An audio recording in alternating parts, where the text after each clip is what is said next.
Hey everyone, this is Josh from before, and I'm here with McFarlane Toys DC Multiverse Collector Edition Captain Carrot. This is actually the first Collector Edition figure that I'm going to be opening. The first couple waves, there was just nothing in there that was really calling my name. I just didn't need any of those figures, any of those characters. I do have a couple that I'm holding on to from earlier waves. What I'm going to do is when Wonder Woman comes out, I'm going to kind of look at the Collector Edition series from a bird's eye view. We'll kind of figure out if this is worth it or not. Captain Carrot looks well worth it. Can't wait to get him out. But you know what? It's been a minute since I've been coming out with regular full-length reviews. I've had a lot going on. We got 2 new cats. I've been putting a lot of work into the next issue of my comic. I'm actually really pleased with how that's turning out, and I'm looking forward to showing you more of that. I've also been working on a bunch of new custom figures, so chipping away at those. Anyway, look forward to some fun videos about those once they're all finished.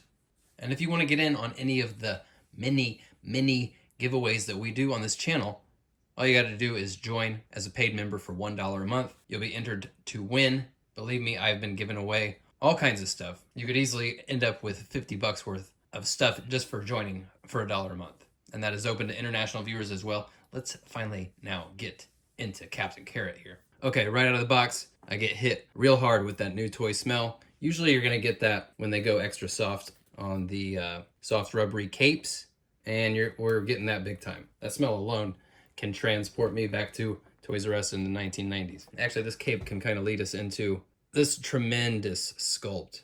Top to bottom, head to tail, literally. This is a beautiful looking figure. Leathery texture on the cape there.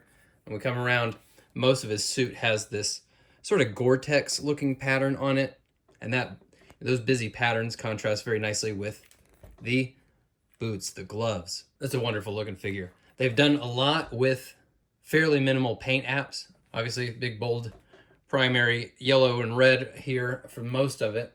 I do see spots like this where below the knees, it's still that Gore-Tex pattern like the rest of the suit, but now it's just red, just cast in solid red. And I have to wonder if this should actually be yellow right here. Like I said before, they hadn't pulled me in with any of the characters from earlier collector's edition waves. And where they're getting me right here with this guy is just the dumbass factor. Just like this absolutely stupid character. Nobody's dying for Captain Carrot, but you see this totally jacked bunny man superhero. I gotta have that. I gotta have that. I don't care who he is. I've never read a comic with the what's it called, Pet Squadron, Animal Society. I don't know. Who cares? It's Bunny Man. It's awesome. He's got carrots here as the clasps for his cape. It just doesn't get any better than that, folks. The execution here, it's really just as good as it gets. On the macro level, it's got a really wonderful silhouette and overall look here. And then you get in close on the finer details, like the fact that the texture continues onto these sort of butterfly washer pieces here. Details on the fur that are just really perfectly scaled for the size of the figure. The one thing I think they probably could have gotten a little bit of texture on the insides of the elbows and knees here. I've seen them do it before where they lay that texture that continues onto the inside there. That's the one tiny little detail that I'd level up just the tiniest bit of criticism at.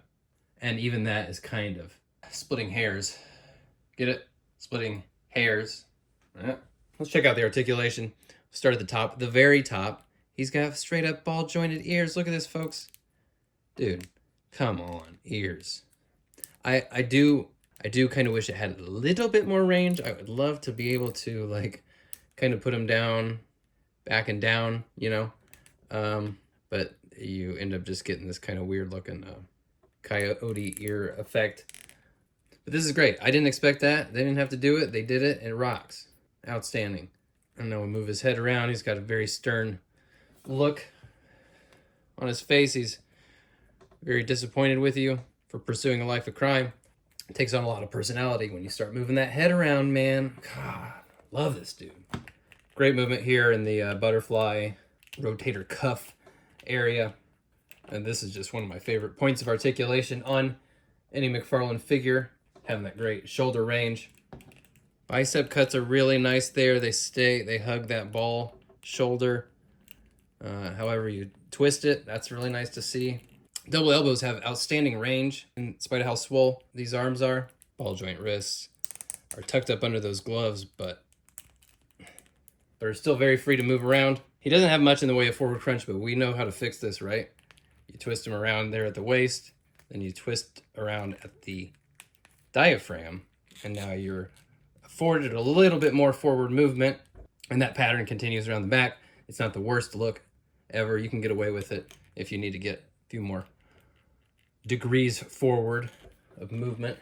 Pretty nice cinch there on this pelvis piece. That feels pretty good. It's not too unsightly, and that pelvis piece has a lot of movement there to get these legs in damn near any direction you want. A little bit of rotation there. Yeah, get the rotation as well there at the hips.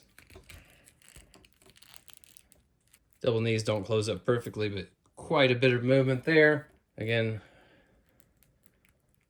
sculpted ball joint ankles and his 3 little bunny toes. Now, one point of contention with the collector's edition figures has been the accessory situation. Earlier waves were somewhat limited. Our boy here does a little bit better. He's got the customary trading card vertical stand, which is truly whatever. Get to the point where I'm just going to start tossing these. I do not need them. But he's got a flight stand. That's great. Great to see that. And he's got a total of 6 hands in the box. He's got 2 relaxed hands. And you can see the 3 fingers, of course, on all of them. The inside the gloves are ribbed, yellow, smooth red on the back. He's got a pointy hand. He's got a thumbs up hand. He's got 1 fist. And he's got a gun hand, even. So if you want to hook him up with some weapons from the McFarlane accessory packs, I'm not opposed to that. Like I said, I don't know shit about Captain Carrot. If he's got a no-kill rule, I haven't heard anything about it. And then here he is with some other heroes just to see how he fits in next to some other characters. Captain Carrot, folks. Home run. This guy's probably going to be on my end of the year list, which is going to be coming up pretty soon. We're getting there. It's been an interesting year. Some high highs and some low lows. Captain Carrot here, I think this is just about as close to perfect as you could hope for. Being a collector's edition figure, it costs a little bit more, 30 bucks, which for me is just not going to be worth it in every case. In this case, yeah, definitely worth it. Just the dumbass factor alone kind of makes him a must-have for me, but then, you know, the execution is just about as good as it gets. I won't tell you what to do with your money, but if you're thinking about it, I'd say go for it, man. This guy's just a great entry in any collection. You don't even have to consider him like a DC character. He's just a, rabbit superhero. Who cares what the canon is?